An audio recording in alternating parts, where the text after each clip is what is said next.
everybody. Welcome to this week's edition of Northwest Quadrant Wealth Management E-News. Thank you for joining us. So today we're going to talk about what the Federal Reserve said last week and a little bit this week, and how that's going to affect the economy and, more importantly to you, your money. So Jerome Powell last Friday from Jackson Hole, Wyoming, gave a speech, a very short speech for him, seven or so minutes, with no Q&A at the end. Where he was very direct. He said that the Federal Reserve is going to do everything in their power to tame inflation. That means continuing to raise interest rates and make the money supply much tighter. And he even said that it's going to bring pain on the American consumer, which was, as you know, very direct. The last time we saw a Fed governor that direct was Paul Volcker in the 80s. And so obviously markets didn't like that. Markets had been expecting maybe that the Fed would be cutting sometime in 2023. And that's why markets had started to rally into the summer. And then obviously we've seen a sell-off after that speech because markets realize that interest rates are going to go materially higher, and the sort of riskier stocks, the stocks that depend on zero interest rate or low cost of capital, are going to suffer. And so we tend to believe them, the Federal Reserve, because the Fed governor, the guy that runs the New York Fed, also reiterated what Jerome Powell said on Friday. I think they learned their lesson that they can't be ambiguous about what they say. They have to be very clear and very direct so that markets don't misinterpret it, because markets themselves can create inflationary forces. And so if they can sort of dampen this wealth effect through higher interest rates and more market volatility, they're going to absolutely do that. So we expect that the markets are going to have a very difficult end of this quarter and beginning in the next two quarters. We just think that it's going to be very difficult on the equity side of the capital markets, because the Fed is really determined to get inflation from where it is now, 8.5%, 9%, down to their 2% target. And that's a big difference. Even if it went from where it is now to 5%, it's still too high for most Americans. That being said, there are going to be some silver linings to what the Federal Reserve is going to do, and Josh can talk about that.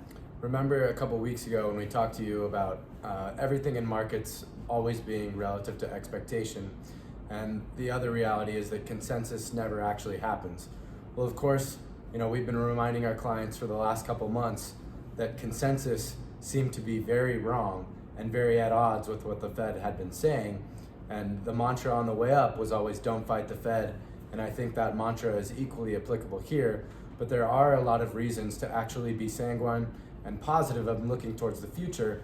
And namely, that's that people like you, our clients that have always done the right thing and accumulated savings over their lifetime and lived within their means, are now going to be rewarded at the expense of those market participants that were taking unhedged and unbridled risk and being rewarded for their stupidity, in fact, by stock valuations continuing to climb into the sky, essentially in non-economic businesses. Those businesses face a very certain future. If they exist at all in 2 years is potentially an open question. I think whether or not the Fed capitulates ultimately at some point next year is also an open question. But the good news is that we're going to emerge from this in a world where yields are structurally higher, which is great news for value businesses. It's great news for small caps relative to large caps. And you've seen this week, the dollar is continuing its relentless ascent higher, which is very good for companies that sell goods domestically at the expense of firms that sell goods denominated in dollars around the world. Of course, those goods are a lot more expensive. And when you look around the world, the headwinds are significantly stronger than they are here domestically. The data this week with open jobs being significantly higher than expectation in light of higher rates certainly adds more fuel to future interest rate increases, which leads us to the conclusion that skate where the puck is going and own value and small caps at the expense of large multinationals in the portfolios is where we want to be. But also short duration treasuries are starting to have a really meaningful yield, and here in the last quarter of the year, that yield's going to be materially higher than it even is now. So with all those things said, there's a lot to be positive about. And the one thing, of course, to always remember, the market is going to reverse in expectation of the cycle turning, perhaps long before we're actually out of the recession. and we may have already found the bottom. We don't know, and of course no other market participant does either. But remember, be positive and know that there's definitely going to be some chop and volatility here as we try to find some equilibrium.